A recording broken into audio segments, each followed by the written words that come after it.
Señoras, señores, muy buenas noches. Bienvenidos a un nuevo foro de la Asociación de Gerentes de Guatemala dentro de su programa cívico Elecciones 2015 por el futuro de mi país. Participo, voto y exijo. Este ejercicio de 1 hora 30 minutos donde tenemos la oportunidad de escuchar la propuesta de los candidatos a la presidencia del país, hablando de varios temas importantes para conocer justamente qué proponen estos candidatos. Me da mucho gusto presentar a quienes nos acompañan esta noche. Está con nosotros la candidata a la presidencia por el partido Viva, Visión con Valores, Suri Ríos. Muy buenas noches, bienvenida. Muy buenas noches, gracias. Gracias por acompañarnos. También está con nosotros el candidato a la vicepresidencia de Viva, Juan Luis Mirón. Buenas noches, bienvenido. Muy buenas noches, público televidente. Muy buenas noches y gracias a la Asociación de Gerentes por invitarme. Temas fundamentales que vamos a abordar esta noche. Comenzaremos hablando del tema económico y la propuesta de los candidatos. Hablaremos de programas sociales, de corrupción, de seguridad y presento a continuación a los panelistas destacados en cada uno de estos temas para poder abordar estas preguntas. Está con nosotros Nicolás Birsi, analista político. Nicolás, buenas noches, bienvenido. Buenas noches. Gracias por acompañarnos. Ingrid Godínez, también analista política. Ingrid, buenas noches. Buenas noches. Philip Chicola, analista político también. Buenas noches. Buenas noches, Ricardo. Y también se incorpora esta noche Pedro Cruz, analista político para temas de seguridad. Pedro, buenas noches. Muy buenas noches. El ejercicio, como ya conocemos, 4 temas centrales. Cada uno de los candidatos tendrá 2 minutos para las respuestas que van a realizar los panelistas. Como sabemos, tenemos el semáforo que va indicando el tiempo. Le explico a los candidatos. Cuando está en color verde, 2 minutos. Color amarillo, 1 minuto. Y cuando está en rojo es que ya tienen que concluir la idea de su respuesta. Antes de comenzar, presento a Julio Gracioso. Él es el presidente de este programa cívico de la Asociación de Gerentes de Guatemala 2015. Julio, buenas noches. Bienvenido. Buenas noches. Estimados televidentes, panelistas, candidatos a la presidencia y vicepresidencia por el partido Visión con Valores, Viva, moderador e invitados especiales. Bienvenidos todos a este foro individual dentro del programa de contribución cívica de la Asociación de Gerentes de Guatemala. Elecciones 2015, por el futuro de mi país, participo, voto, exijo. En esta ocasión escucharemos y analizaremos la propuesta política del binomio presidencial del partido Viva, conformado por Suri Ríos y Juan Luis Mirón, respectivamente. La Asociación de Gerentes de Guatemala ha puesto este espacio a la disposición de los 14 candidatos a la presidencia y vicepresidencia de la República, y 13 de ellos aceptaron la invitación como una plataforma de discusión neutra, profesional y objetiva de sus propuestas de gobierno. Estamos a las puertas del proceso electoral este próximo 6 de septiembre y como Asociación de Gerentes de Guatemala nos sentimos satisfechos porque continuamos contribuyendo al enriquecimiento cívico de nuestra población.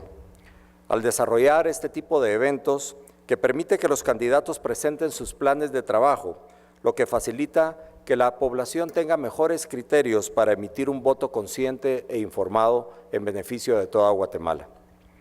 Agradecemos el apoyo y esmero de Guatevisión, Emisoras Unidas, Prensa Libre, Mr. Music y Mr. Films, de nuestro moderador Ricardo García Santander, así como de los panelistas que han participado en la organización de los eventos del programa cívico de la AGG. Y por supuesto, muchas gracias a la audiencia por su sintonía y por su participación a través de las redes sociales. Buenas noches. Muchas gracias, Julio Gracioso, presidente de este programa cívico 2015. Comenzamos entonces con la ronda de preguntas. El tema económico es el primero de ellos. Nicolás Birsi con sus preguntas. Adelante, por favor. Sí, muchas gracias. Mi primera pregunta es para la candidata Ríos.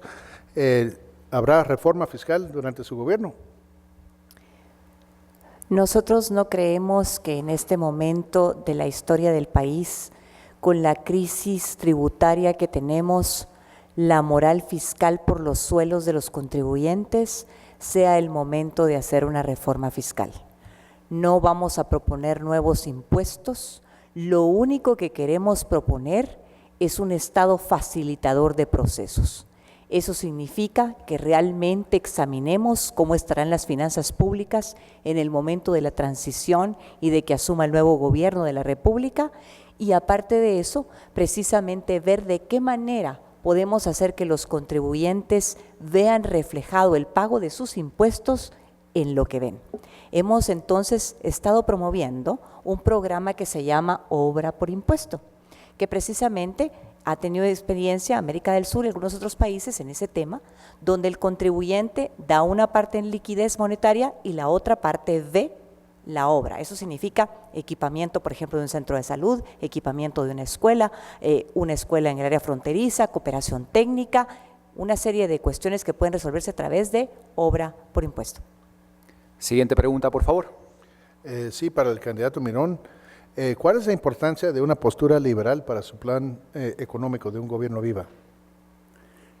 Buenas noches, muchas gracias. Yo creo que la postura liberal es muy importante porque vamos a tratar de ver cómo 200,000 jóvenes que entran en la fuerza laboral todos los años, tal vez 1 de cada 10 consiguen un empleo digno. ¿Y cómo vamos a hacer eso? Necesitamos inversión extranjera e inversión local. Tenemos que tener empresas sostenibles, pero para esto tenemos que tener confianza. ¿Cómo vamos a generar confianza? Algo que todo el mundo ha ofrecido en las últimas décadas es la certeza jurídica y también las reglas claras y sostenibles, pero esto nunca se ha cumplido. Nosotros tenemos que hacer que tengamos certeza jurídica.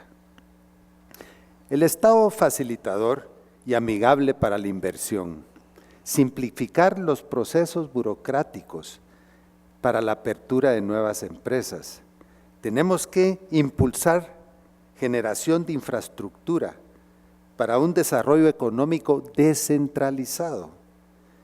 Tenemos que apoyar al mejoramiento de los niveles de tecnología para la producción, pero algo muy importante, tenemos, como decía Margaret Thatcher, educación, educación, educación. Vamos a tener educación para tener una mejor mano de obra y que nuestros productos sean aceptados en los mercados internacionales. Pero todo esto va a ser con una intervención pública limitada, eso sí, con cero corrupción. Muchas gracias. Siguiente pregunta, por favor. Sí, para la licenciada Ríos. ¿Qué acciones administrativas concretas se tomarán durante su gobierno para atacar la informalidad económica y la evasión fiscal? Bueno, realmente cuando hablamos de informalidad estamos hablando de un porcentaje muy alto del sector de la población. Un sector que está pagando impuestos, probablemente no los impuestos que algunos quisieran, pero que está pagando, que está presente y que quiere desempeñar un trabajo digno. Entonces, en primer lugar, nosotros lo que quisiéramos es ser ese gobierno facilitador para que puedan registrarse, para que puedan ver un acompañamiento en los procesos económicos. Imagínese usted que en este país, para registrar una empresa, hace algún tiempo eran meses. Ahora dice este gobierno de la República que son aproximadamente de 16 a 20 días. Lo cierto es que en otros países, en 2 horas online, yo registro una empresa, me registro, digo qué es lo que tengo, qué es lo que quiero hacer. Para un registro sanitario, fitosanitario, igual. Para acompañar procesos de mercado, igual. Todo es complicado. Entonces, así, ¿cómo podemos pedirle a un sector informal que se formalice? El gobierno de la República tiene una gran responsabilidad de acompañar los procesos. Y de ahí es donde nosotros creemos que la alianza internacional técnica, esas alianzas estratégicas son importantes para fomentar motivación, créditos e incluso un acompañamiento a las exigencias, por ejemplo, de tratados de libre comercio y de otras inversiones en otros países para que este sector se sienta motivado y entonces vuelva su trabajo mucho más sólido y vaya creciendo, generando más crecimiento y más desarrollo para el país. Muchas gracias. Otra pregunta, Nicolás, por favor. Sí, para la candidata Ríos. ¿Estaría dispuesta a contemplar durante su gobierno iniciativas de trabajo de tiempo parcial, salarios mínimos diferenciados, flexibilizar en general los mercados laborales? Bueno, respecto al tema del trabajo a tiempo parcial, nosotros como miembros de la Comisión de Relaciones Exteriores le dimos el dictamen favorable a ese convenio. Y todavía estamos esperando que el Pleno del Congreso y de las siguientes legislaturas apruebe ese convenio. Entonces, nosotros sí manifestamos nuestra voluntad política en el momento de la discusión y de sacar adelante el dictamen y el primer debate, pero luego será este Congreso. Por eso es que es tan importante la elección de la legislatura. Y perdóname, se me había olvidado, Nicolás, que me preguntaste anteriormente cómo también motivamos a que se paguen más los impuestos. Yo creo que eso es parte del ejemplo y de que de verdad demostremos lo que estamos haciendo con los recursos que se están generando para el gobierno de la República. La moral tributaria está por los suelos. ¿Quién quiere pagarle al gobierno si paga más en la seguridad personal privada que en la seguridad que el gobierno de la República debería dar como primera prioridad del Estado? Entonces realmente ahí hay que trabajar eso. Por otro lado, muchos dicen, ¿por qué voy a pagar impuestos? Miren a dónde va, a la corrupción, a la no austeridad. Entonces no quieren pagar impuestos. Por eso es que vamos a tema de obra por impuestos y nosotros sí hemos contemplado una amnistía fiscal general por única vez. Tenemos tiempo para 2 preguntas más, por favor. Sí, para el candidato Mirón, si usted considera viable eliminar los pactos colectivos los pactos colectivos nocivos del Estado guatemalteco, y si también cuál sería la postura de su gobierno en cuanto a respetar la deuda flotante. Los pactos colectivos. Yo creo que los sindicatos tienen un derecho. Los sindicatos tienen que defender a los trabajadores del Estado. Yo siento que hay sindicatos que se van más allá y que podemos decir que hasta hay corrupción en la forma como han firmado los pactos colectivos. Pero lo que yo creo es que tenemos que hablar, tenemos que negociar.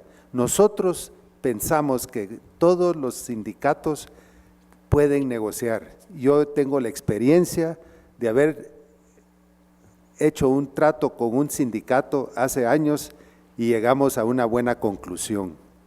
Si no negociamos y si no hablamos, nada va a pasar. Yo no creo que esto sea la fuerza, tenemos que convencernos los dos. Yo creo que los sindicatos también ya saben que en el hoyo fiscal que estamos, ustedes saben que no vamos a tener caja el 14 de enero a las 14, como dicen todos. No va a haber dinero ni para pagar sueldos. Tenemos que convencerlos a ellos que tienen que ser buenos guatemaltecos y que tenemos que llegar a unos pactos que sean buenos para el país. Y esto se hace únicamente negociando. Como decía Mandela, hay que hablar, hablar, hablar. Muchas gracias. Una última pregunta del tema económico, Nicolás, por favor. Sí, para la licenciada Ríos, ¿apoyaría una reforma al servicio civil? La discusión en este momento en el Congreso de la República contempla iniciativa y cambios a la ley del servicio civil necesarios. Yo recuerdo, y nosotros apoyamos muchísimo la iniciativa de ley que presentó Harris Whitbeck en su momento al Congreso de la República, que contemplaba precisamente una serie de cambios necesarios para el funcionamiento de la estructura del sector público. Competencia, gestión por resultados, cuánto se ha invertido en dinero, en estudios precisamente para el programa de gestión por resultados. Entonces, eso es muy importante, pero recuérdese que eso requiere una gran voluntad política del nuevo Congreso de la República. Por eso es que yo le digo a la población, esta es la oportunidad que tenemos en la votación de sacar a la clase política corrupta y de verdad cambiar el sistema y que la gente llegue a trabajar y los servidores públicos tengan ese entendimiento. Pero además de eso, ¿por qué? Porque es necesaria reformas, por ejemplo, en el cuerpo diplomático, en el servicio diplomático, en el tema de competencia. No podemos tener trabajadores que ni siquiera hablan los idiomas y son agregados comerciales.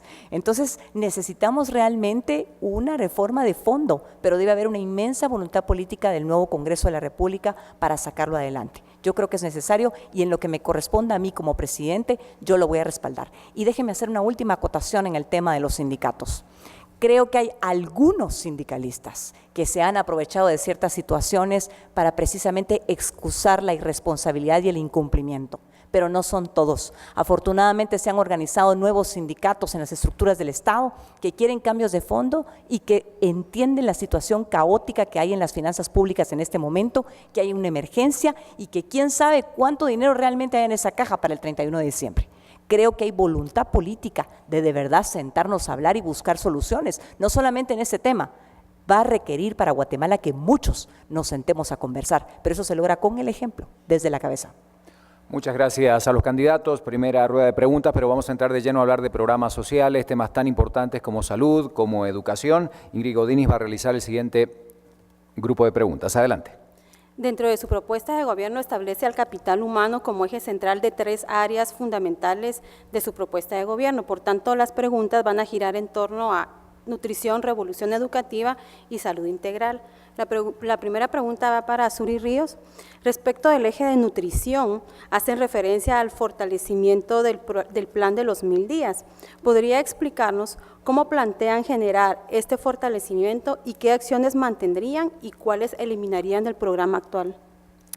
Vea, en primer lugar, yo le quiero decir que nosotros creemos que hay medidas que han funcionado y que no se han implementado con una verdadera voluntad política.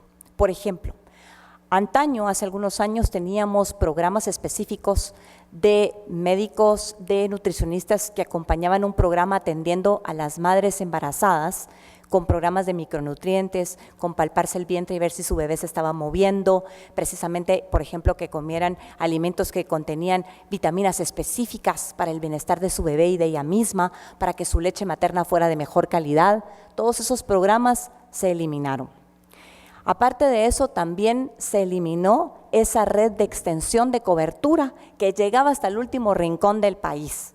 Extensión de cobertura que nos ayudaba no solamente en ese acompañamiento del tema de nutrición, sino que también comadronas que llegaban hasta el último caserío a ayudar a las mujeres a dar a luz. Porque hubo alguna organización que no cumplió con las exigencias de salud pública, se quitaron esos programas.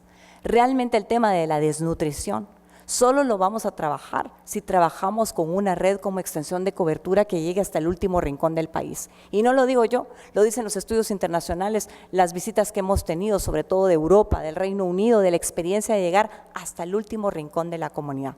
Y por eso es que nosotros hablamos de la escuela, porque nosotros queremos no que los niños vayan al centro de salud con sus mamás, sino que los niños en la escuela reciban precisamente todas esas cápsulas de nutrición, que en la escuela llevemos un control de talla, de peso, de jornadas de vacunación, que en la escuela estemos viendo cuánto del presupuesto se va para ese desayuno, refacción y almuerzo escolar, y no estemos esperando que se nos asigne de vez en cuando una bolsa o una refacción o una galleta escolar que a veces llega hasta vencida. Entonces realmente los programas de los 1000 días y algunos otros programas que hay, incluso el Partido Viva en su plan de gobierno hasta el año 2050 pone el tema de la desnutrición como una prioridad, es un programa que tiene que ir acompañado.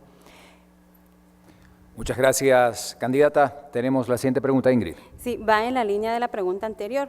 Me llamó muchísimo la atención que dentro de los programas para reducir la desnutrición precisamente hablan del proyecto Escuelas Dignas. ¿Podría comentar en qué consiste este modelo y cuáles son los objetivos del programa y cómo pretenden llevar a cabo esta propuesta? Cuando hablamos de escuelas dignas, hablamos de techo, de baño, de cocina, de agua. Lo que ha sucedido en muchas de nuestras escuelas es que no hay techo, no hay cocina, no hay baño digno. Entonces, ¿qué sucede? Si hay un contribuyente, un ciudadano que está pagando una gran cantidad de dinero en impuestos, en el lugar de darnos esa liquidez, yo le voy a pedir que por favor vaya a esa escuela, la equipe, tenga su baño digno, su techo digno, y entonces el chiquito, que es el centro del desarrollo, pueda comer dignamente. Miren, a mí me hablan de la calidad educativa como que fuera un asunto de comercio. Pero si lo enfocamos a ese asunto de comercio de calidad educativa, vamos a la materia prima para ver su calidad. ¿Cuál es nuestra inversión en la materia prima? ¿Qué invertimos nosotros en ese pequeñito que llega a la escuela? ¿Qué vamos a hacer si realmente no le ponemos atención, didáctica, pedagogía, acompañamiento? No solamente en la jornada de la mañana, sino que en la tarde nosotros estamos proponiendo que reciba arte, lectura, pintura, teatro, deporte, y principios, valores, urbanidad. Todo eso es parte de esa escuela digna que le lleva un nuevo incentivo a la vida de los pequeñitos. como una prevención a que me los estén reclutando la gente de las maras. A los 9 años los están reclutando aquí en la ciudad capital para que vayan a las escuelas de sicarios. Eso no lo debemos seguir permitiendo, y por eso es que ese lugar al que van, tienen que ir con alegría, que van a su escuela, donde van a ser tratados con respeto, con responsabilidad, donde van a ir a aprender. Y ¿saben algo? Cuando terminen de aprender esa escuela primaria, sí van a estar motivados para ir a los básicos, porque ¿qué pasa en este momento? Tenemos 40,000 escuelas en el sector público de primaria, pero solo tenemos 400 de básico. Entonces, ¿qué motivación hay? ¿Qué espacios hay? Siguiente pregunta, Ingrid, por favor.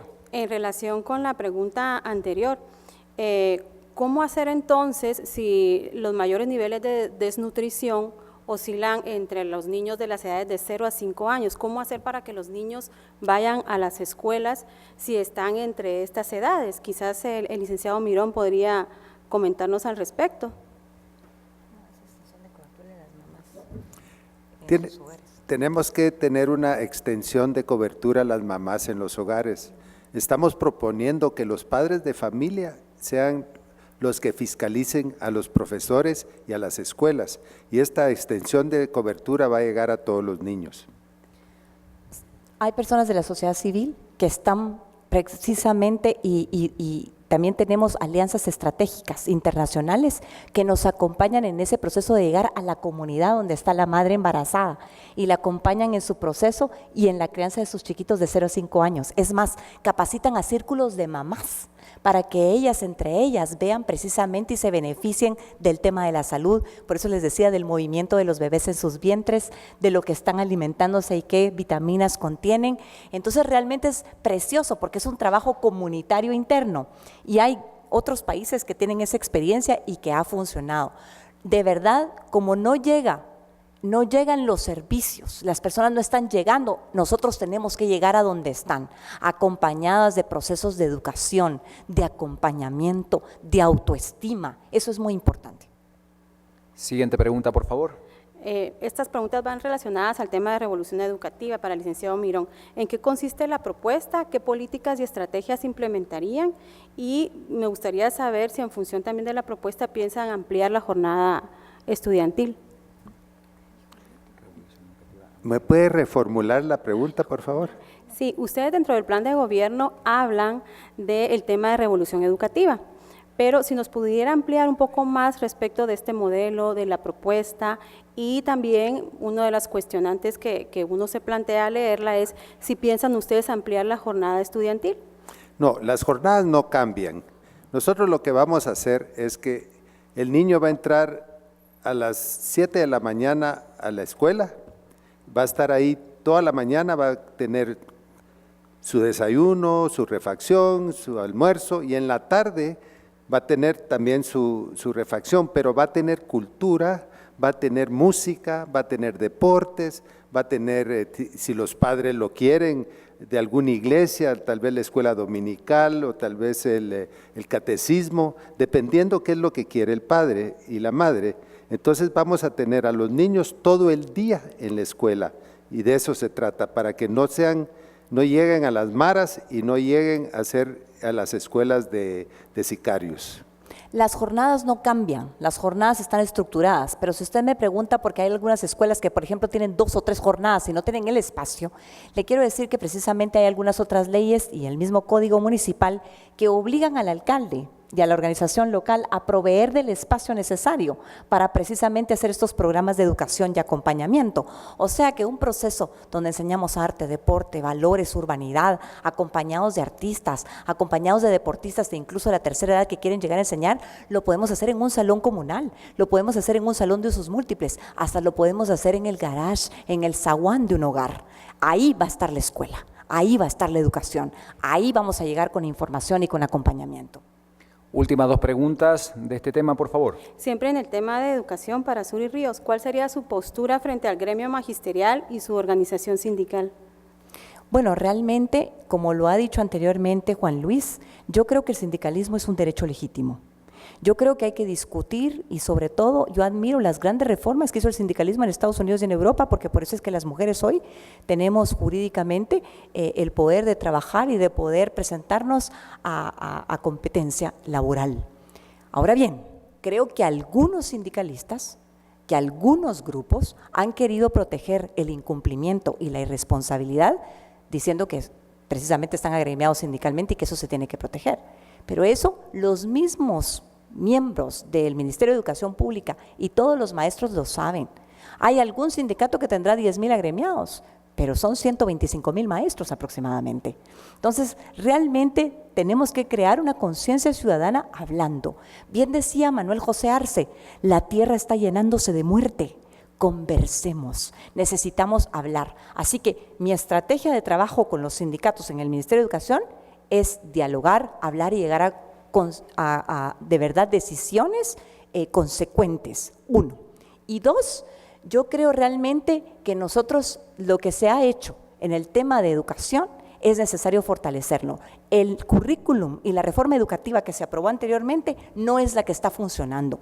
Todas las reformas que se habían dicho que se iban a hacer, incluso la enseñanza de tecnología, el uso de tablets, inglés, nunca se hizo desde el año 96-97 que se aprobó esa reforma educativa. Entonces realmente nosotros tenemos que poner en vigencia esa reforma. Y por la otra parte, es importante también fortalecer el papel de los maestros. Yo no estoy de acuerdo en que sean cerradas las normales, no estoy de acuerdo, porque se van a necesitar más maestros en lugares lejanos para incluso enseñar los idiomas mayas y no los estamos preparando. Última pregunta de esta materia. Siempre para Suri Ríos, por su trayectoria sé que usted es una candidata que siempre promueve el tema de igualdad de género. Sin embargo, dentro del plan no veo el tema explícitamente presentado. En esta materia, ¿podría comentarnos qué tipo de programas desean impulsar en el tema de género y también de multiculturalidad? En el tema de equidad de género yo creo que se predica con el ejemplo. Nosotros somos el único partido político que, por ejemplo, en los diputados de la capital llevamos una mujer, un hombre, una mujer, un hombre, una mujer, un hombre, una mujer. En segundo lugar, llevamos mujeres que encabecen listados en diferentes áreas de la República. En tercer lugar, nosotras estamos compenetradas en el tema de la educación. Yo soy maestra de educación primaria, tengo un profesorado en letras y en literatura, y precisamente nosotras trabajamos el hecho de que las mujeres puedan entrar a diferentes áreas de estudio hoy por hoy. Por ejemplo, fue a través de un cambio a la legislación que hoy las mujeres ingresan a la Escuela Politécnica. Y fue una legislación nuestra.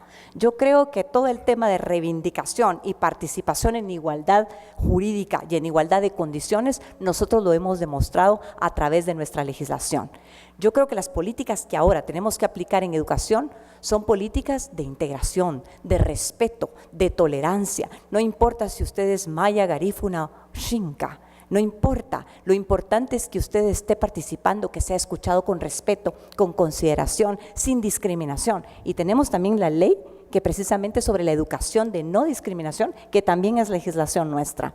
Entonces, yo realmente no lo incluimos redactado en el hashtag Guatemala ya cambió, pero eso es parte de nuestra realidad, de nuestro trabajo y de lo que nosotros hicimos en el Congreso de la República. Muchas gracias a los candidatos, gracias a los dos primeros panelistas por estas preguntas. Hablamos de dos temas importantes, economía, programas sociales. También aparece el hashtag aquí en su pantalla para que usted pueda comentar todo lo que quiera en redes sociales. Hacemos una pausa muy rápido y continuamos con este foro, programa cívico de la Asociación de Gerentes de Guatemala, hoy con el binomio del Partido Viva. Ya volvemos.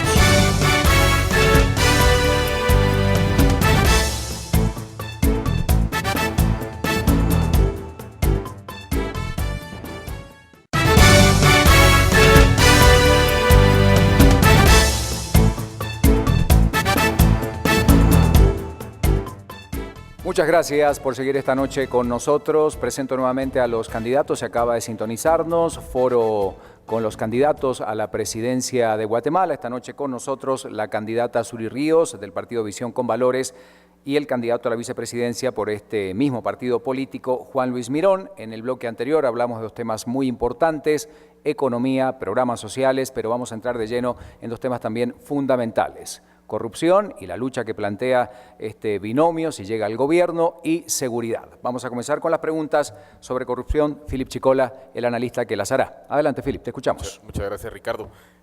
La primera pregunta es para la candidata presidencial. En el plan de gobierno de Guate ya cambió. Uno de los ejes centrales de la propuesta anticorrupción es la política de gestión por resultados.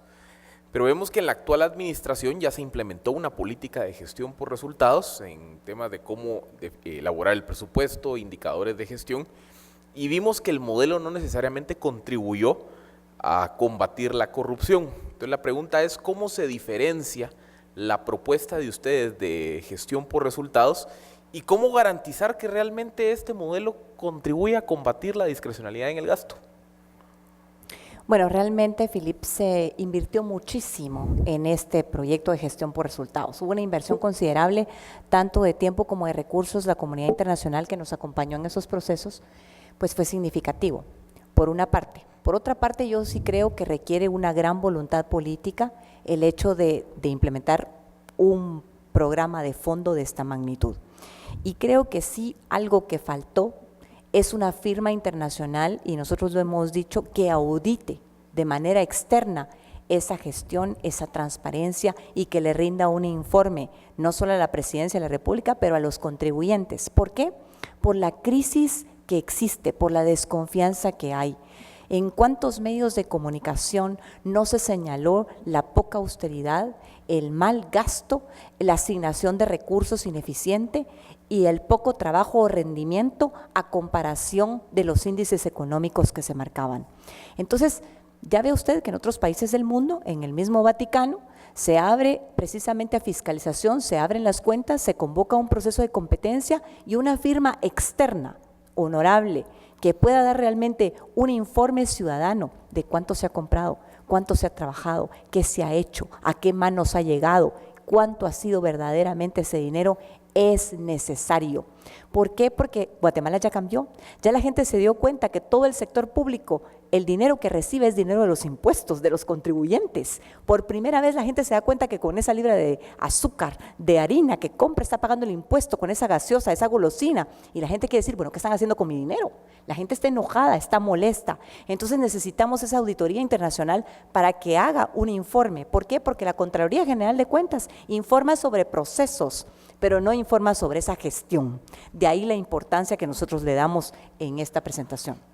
Adelante, Philip, por favor. Mi siguiente pregunta es para el candidato vicepresidencial. Y también dentro del plan de la política anticorrupción del partido, ustedes proponen la creación de una oficina independiente de ética gubernamental. Mi pregunta es, ¿cómo se diferencia esto de la Comisión Presidencial de Transparencia que fue creada en este gobierno y que hoy está adscrita a la vicepresidencia? Nosotros vamos a convocar a notables en esta oficina. Estos notables nos van a fiscalizar y a decir que estamos haciendo bien y que estamos haciendo mal. Nosotros también pensamos que tenemos que tener controles internos para que esto verdaderamente llegue a parar la corrupción. Sin controles internos no estamos haciendo nada. En una auditoría interna todo esto va a ir saliendo a luz, pero como decía Suri Ríos, la auditoría externa independiente nos va a ayudar muchísimo, que va a ser uno de los instrumentos para ayudar a que esto sea así. Por otra parte, Philip, te quiero decir que es una unidad operativa, pero no pagada, sino que está conformada por ciudadanos notables, por mujeres empresarias, por mujeres profesionales, que precisamente van a funcionar no solamente en ver cómo está la ética, pero también en recibir denuncias. Ahí queremos recibir denuncias ciudadanas de cuando un empleado público no está cumpliendo con su trabajo, no está llegando a la hora, cualquiera que sea la denuncia. La gente quiere contarme, quiere contarle a la presidente, quiere contarle a la primera servidora de la nación, ahí está la oficina, cuénteme, y vamos a tener tecnología, vamos a tener cámaras en todos los lugares, para que haya transparencia. ¿Por qué todos no nos tenemos que enterar de lo que hacen nuestros trabajadores si son empleados suyos? Siguiente pregunta.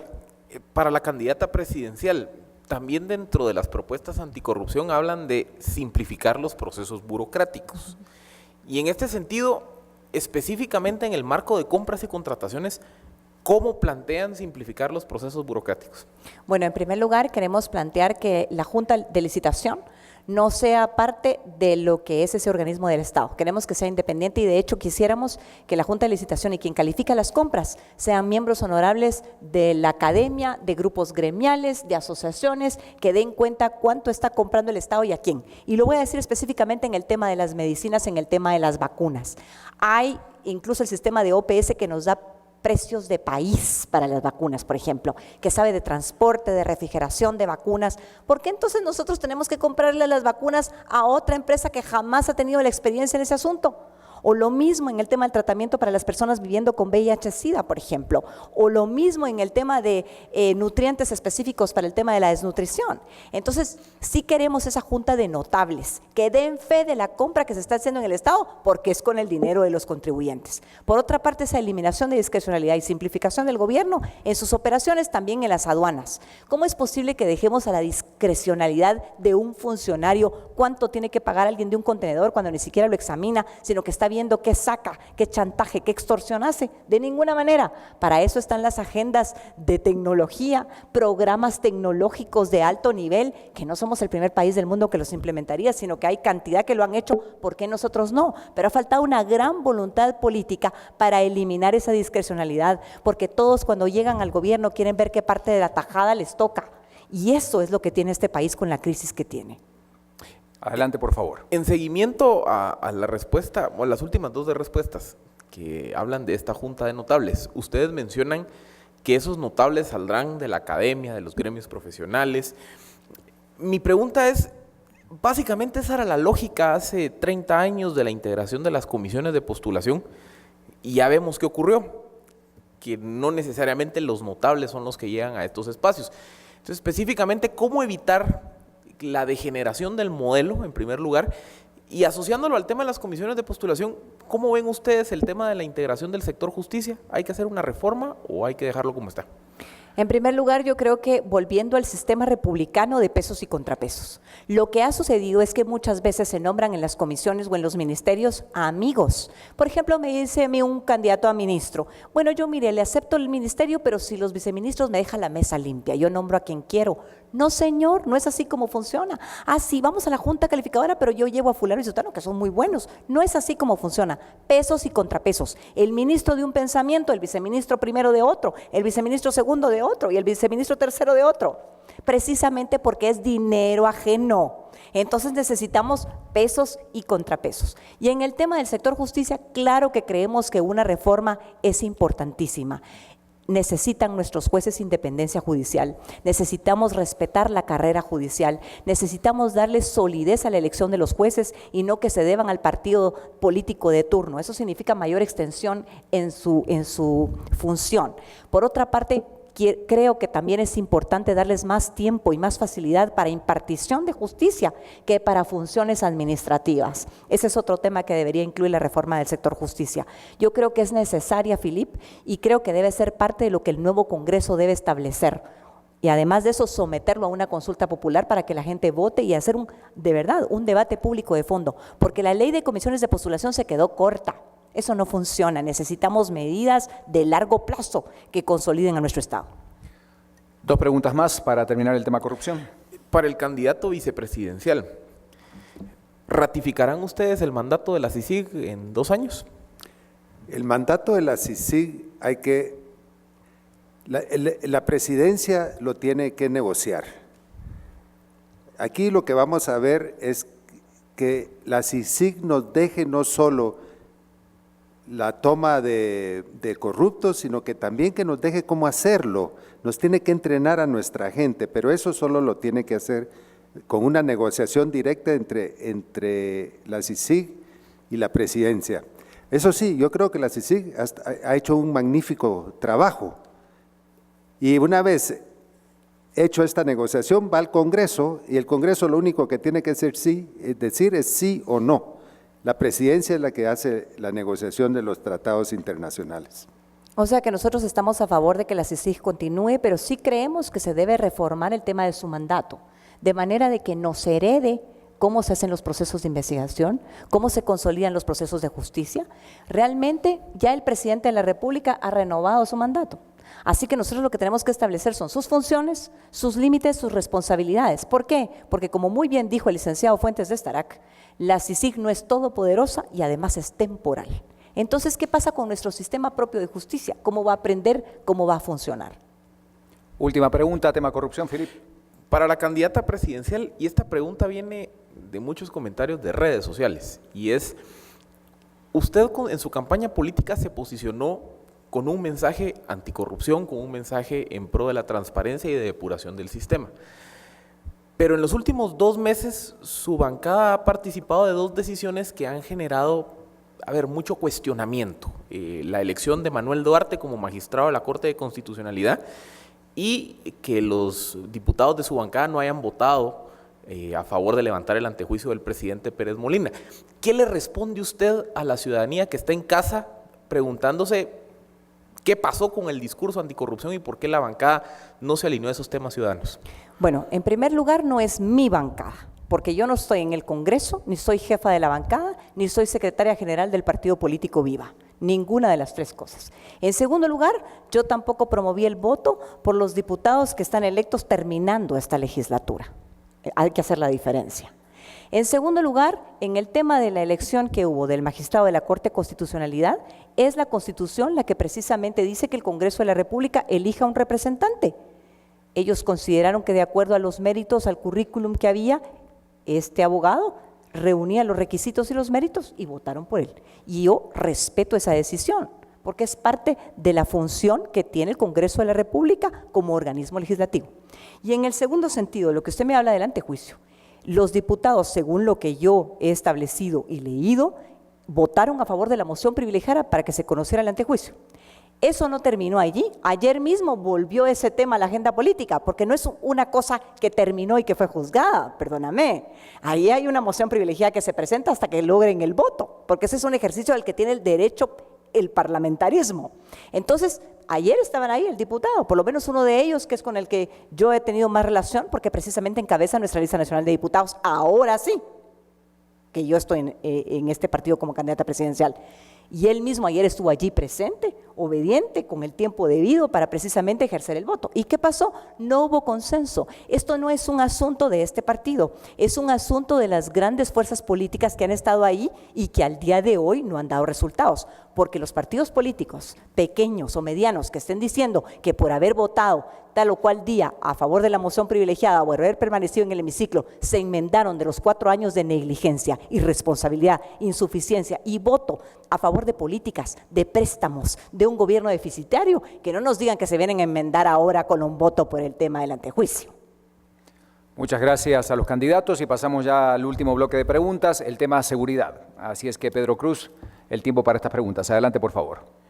Muy buenas noches de nuevo, y la primera pregunta va para la candidata Suri Ríos. En el orden de la implementación de una reforma policial, uno de los ejes verticales de la actual reforma es el procesamiento y análisis de información para la toma de decisiones. ¿Por qué en su plan de seguridad separan dicho eje de la reforma policial y lo incluyen como una de las 4 estrategias del modelo de policía comunitaria que pretenden implementar? Realmente nosotros estamos trabajando el tema de la Policía Nacional Civil desde un marco holístico o integral, si ustedes me lo permiten. En primer lugar, hay que hacer ahí una depuración que es necesaria, porque basta ver los informes del Ministerio Público de lo que son las capturas y dónde están capturando, por qué razones están capturando, y nos damos cuenta que hay una deficiencia. Por otra parte, Pedro, usted conoce que yo estuve abogando precisamente durante el gobierno del Partido Verde porque fuera una reforma estructurada y que se diera el apoyo financiero a este proceso. Mire, al día de hoy muchos miembros de nuestra Policía Nacional Civil son tratados como que fueran de verdad gente de segunda categoría. Las condiciones en las que están, la manera en que son tratados, la manera en que son capacitados no es adecuada. Tenemos que designar los recursos necesarios. Y por otro lado, ¿por qué hablamos de la comunidad y de estas comisarías que están en los diferentes municipios, porque necesitamos llegar ahí con apoyo, con mística, de una forma distinta. Estamos a veces compitiendo con crimen organizado que quisiera pasar dejando una valija de dinero en efectivo para que ellos no vean, no escuchen y no actúen. Eso no lo podemos seguir permitiendo. Entonces, nosotros hicimos una propuesta, pero no es una propuesta cerrada. Yo creo que hay equipos y gente técnica que ha funcionado y que ha trabajado y que conoce de fondo qué puede hacerse. Yo lo único que digo es, necesitamos dignificarlos, darles los recursos que necesitan y asignar como gobierno las partidas presupuestarias tanto a defensa como a gobernación para que haya seguridad. ¿Por qué? Porque es la primera función de un gobierno de la República. Si queremos que haya buena economía, si queremos que haya nuevos empleos, si queremos que haya inversión, si queremos que la gente vaya a educarse contenta y feliz, tiene que haber seguridad. La seguridad es parte de esa organización y de la primera función de por qué se organiza un gobierno. Siguiente pregunta, Pedro, por favor. Para el candidato Juan Luis Mirón. En su plan se pretende que la cooperación internacional sea fuente fundamental para la obtención de recursos financieros y de acompañamiento técnico en materia de seguridad, entendiendo que dicha cooperación es hasta cierto punto limitada y temporal. ¿Cómo se garantizaría entonces la sostenibilidad de los planes, programas y proyectos a implementar? Bueno, cuando nosotros hablamos con la ayuda internacional, hemos visto que están dispuestos a ayudar a Guatemala. ¿Por qué? Porque a través de nuestras fronteras pasan drogas, pasan armas, pasa dinero, pasan gente, tenemos de todo en eso. ¿Por qué? Porque hemos perdido nuestras fronteras. Y esto, al perder Guatemala sus fronteras, ¿qué pasa? Que todo esto pasa de Suramérica, Centroamérica hacia Norteamérica. Y déjeme decirle, este es un peligro no solo para Guatemala, es un peligro para México y sobre todo para Estados Unidos. Nosotros sabemos que han pasado hasta iraníes por aquí. ¿A dónde va esta gente? ¿Por qué nadie los detectó? O sea que nosotros tenemos que volver a retomar nuestras fronteras, y para retomar las fronteras necesitamos de la ayuda internacional, necesitamos equipamiento, porque nuestros soldados verdaderamente están como la Policía Nacional Civil, ganando muy poco, en unas condiciones casi de abandono. Hay que equiparlos, hay que entrenarlos.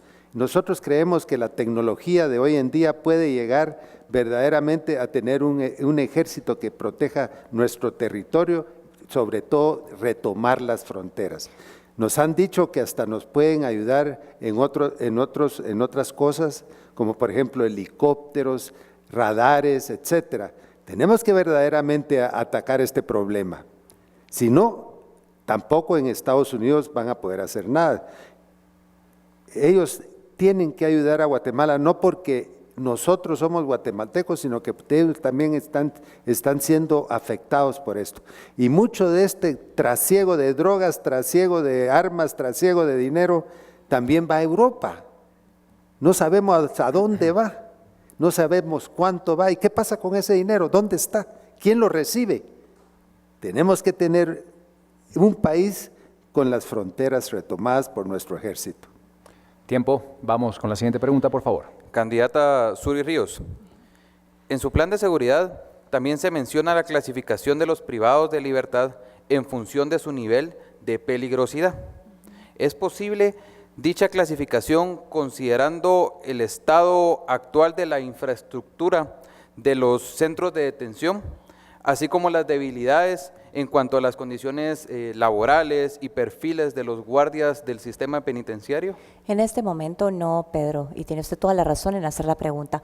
Imagínese que tenemos un sistema para privados de libertad que está diseñado para aproximadamente 6.500 hombres y hay aproximadamente 18.500 hombres.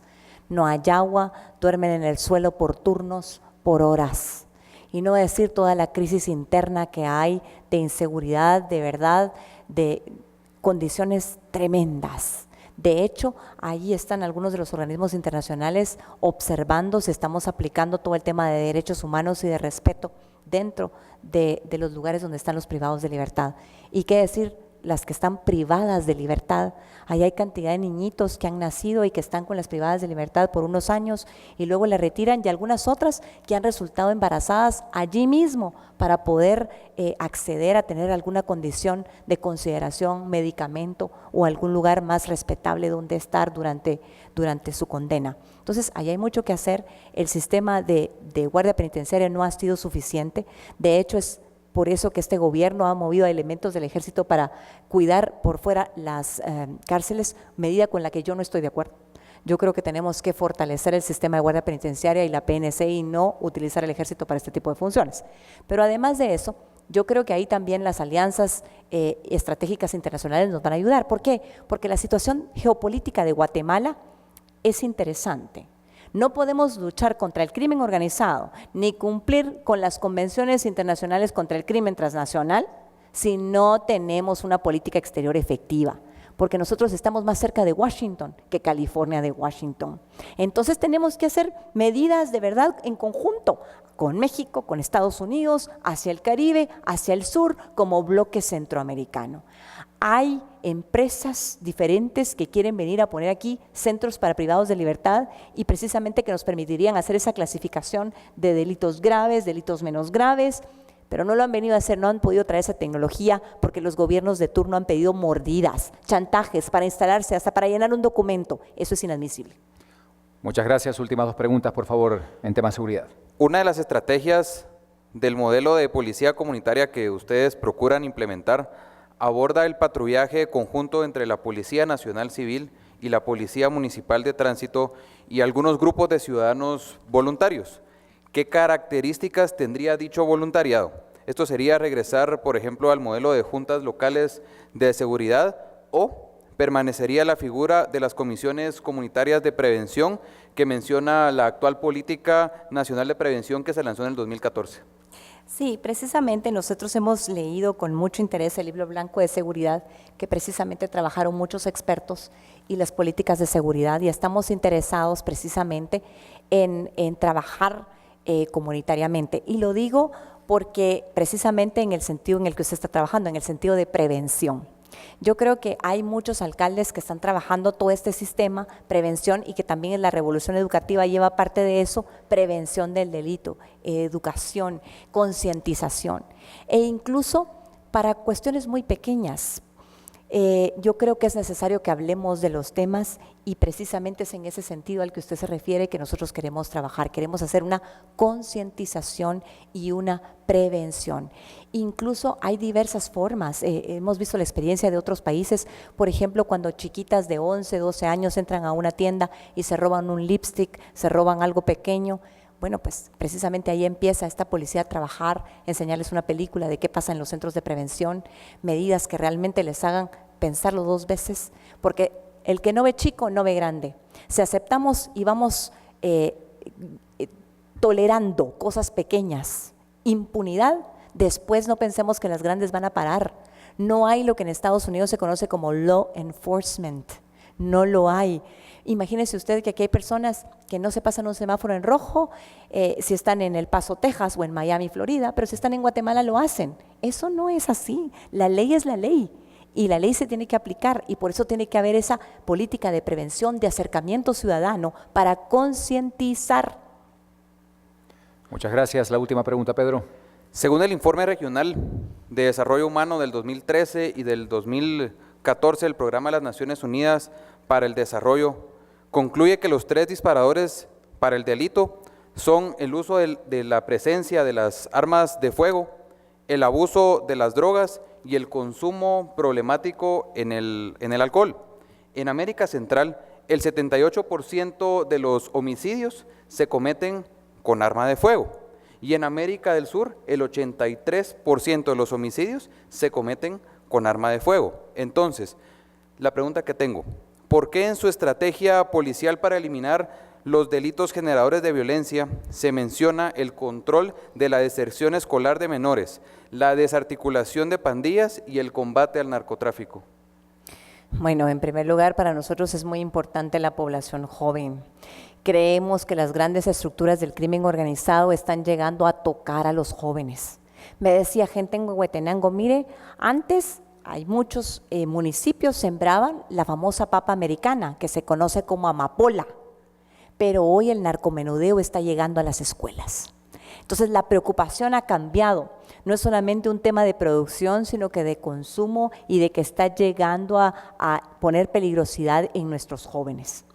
Pero no solo allí, nosotros creemos que muchos de los crímenes que se cometen son robos y extorsiones, y estos delitos generan la violencia que vivimos a diario. Usted no me paga, yo le estoy robando, pues entonces no me paga, se va, se muere.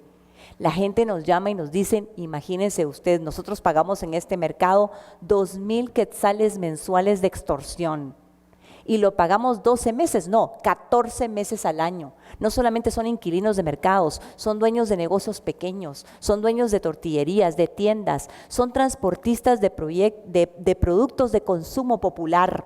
Extorsiones, por eso es que a nosotros nos preocupa, y mucha de la gente que está llegando a extorsionar, miembro de las pandillas y de las clicas, son gente joven. Algunos de ellos consumen algunas sustancias, pero otros no, pero quieren dinero fácil, dinero rápido, y entonces por eso es nuestra preocupación de llegar a esa población y de verdad ver que leyes se apliquen, no solamente regular o ver la ley de armas y municiones, que ha sufrido algunas enmiendas del Congreso, no suficientes, porque las convenciones internacionales nos exigen mucho más, pero además prevención, concientización, hablar con la verdad y aplicar la ley. Ahí están los comisarios que tendrán las responsabilidades y una estrategia y meta de cumplimiento. La tienen que cumplir, porque van a cumplir y van a tener sus insumos para hacerlo, y si no, se van. Muchas gracias a los candidatos por sus respuestas, a los panelistas. En unos minutos nada más, luego de esta última pausa, vamos al análisis de cada una de las respuestas en cada uno de los temas y finalmente la palabra de los candidatos que esta noche nos acompañan en este foro, programa cívico de la Asociación de Gerentes de Guatemala. Ya volvemos, no se vaya.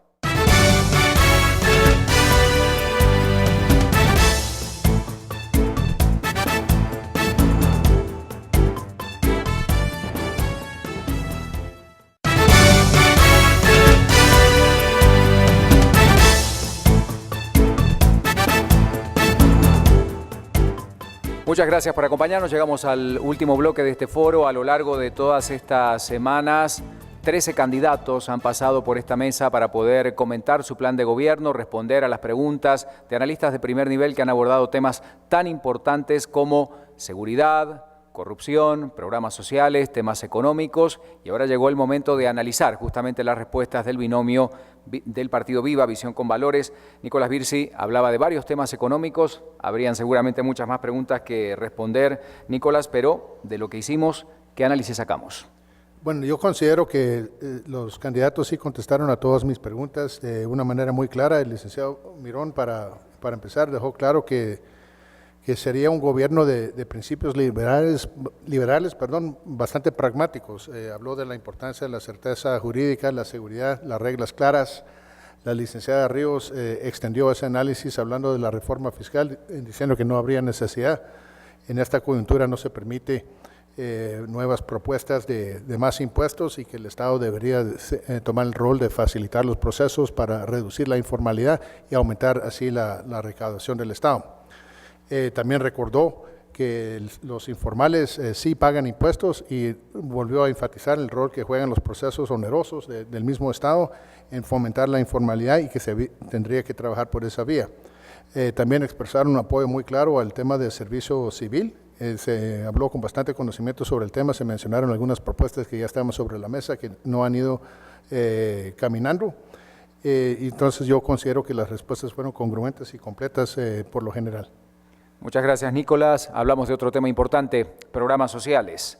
Ingrid, su análisis, por favor. Perfecto. Respecto, en términos generales, la propuesta considero que le hace falta mayor desarrollo, sin embargo, en términos específicos, es importante resaltar que la candidata presidencial posee un amplio conocimiento sistémico holístico del contexto y la realidad, algo que es bastante positivo.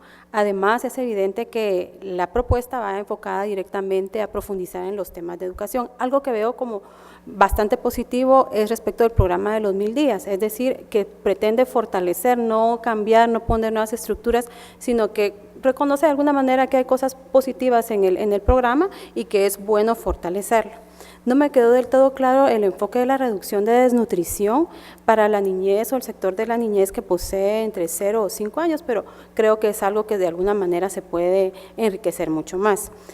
Considero que el programa de escuelas dignas hace falta mayor detalle para poder conocer su instrumentalización, ya que es un enfoque bastante ambicioso. Comparto y coincido en que la educación es un pivote central, sobre todo para la mujer, porque la mujer es la que más está encargada de los hijos y de alguna manera es la que traslada modelos familiares. Reconoce que hace falta fortalecer la educación, creo que es algo positivo del partido. ¿Por qué? Porque hasta el momento no habíamos escuchado que reconocieran que de alguna manera el CNB pues, tiene algunas deficiencias. Considero positivo también que reconocen respecto del tema sindical, en el tema de educación, pues algunos factores a fortalecer y que a su vez pues no todos los sistemas o no todas las personas tienen el mismo planteamiento. Para finalizar, comparto el enfoque del fortalecimiento de la educación. Sin embargo, considerando que la educación es un proceso, haría falta que se articule quizás una política de Estado que permita que dicho modelo pueda permanecer y que no esté a sabor y antojo de los nuevos gobiernos. Muchas gracias, Ingrid. Tan importante como estos dos temas, el de la lucha contra la corrupción, lo que plantea este partido político, Felipe, en su plan de gobierno, dentro de las preguntas y las respuestas que dieron, ¿qué análisis te merecen? Bueno, yo creo que en concepto, la idea pues, de esta oficina o de esta unidad de notables, que sea como ese sustento ético o esa oficina de última instancia para velar por el buen comportamiento y la probidad de los funcionarios, parece atractivo, como también el modelo de gestión por resultados en concepto suena bien. El problema que tengo yo es cuando ya se desarrolla operativamente la idea. Por ejemplo, el tema de gestión por resultados, ya vimos que se implementó como un modelo de desarrollo de política presupuestaria en los últimos 3-4 años y no tuvo los resultados esperados o que se habían anunciado por dos razones. Primero, por la rigidez presupuestaria. Yo creo que eso es algo que es importante evaluar a la hora de proponer un modelo de gestión presupuestaria por resultados, de que hasta que no reformulemos toda la estructura programática de los presupuestos de Estado, desde los candados constitucionales y legales, la gestión por resultados siempre se va a quedar limitada. Y segundo, tiene que ver más que nada con otros procesos administrativos, y ahí es donde lo ato con esta unidad de notables. Temas de compras y contrataciones.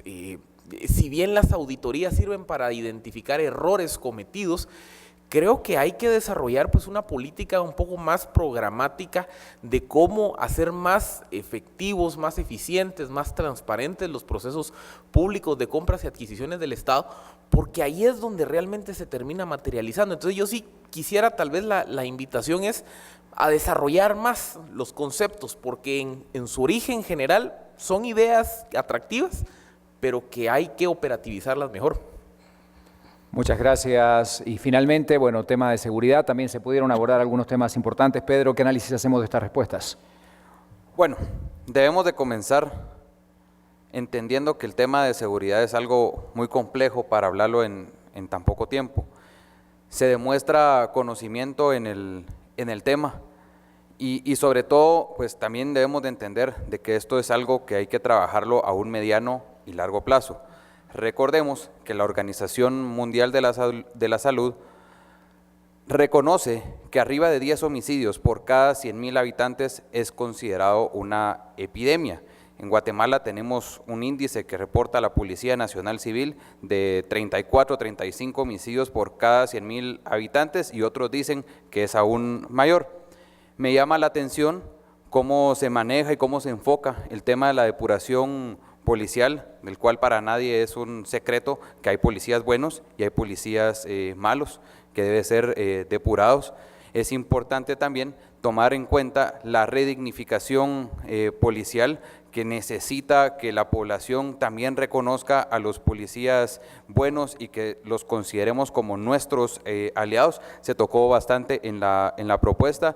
En cuanto al tema de prevención, pues siempre debe darse un enfoque comunitario, trabajando siempre con la juventud, como bien lo citó la candidata durante sus respuestas.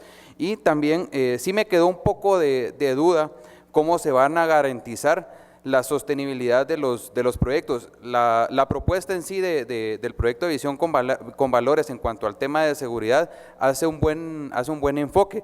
Sin embargo, tomando en consideración cómo se encuentra ahorita pues ya la estructura del financiamiento a los proyectos políticos, sí me queda un poco duda de cómo vamos a enfrentarlo y cómo se va a cooperar con la comunidad internacional, pero eso sería mi análisis.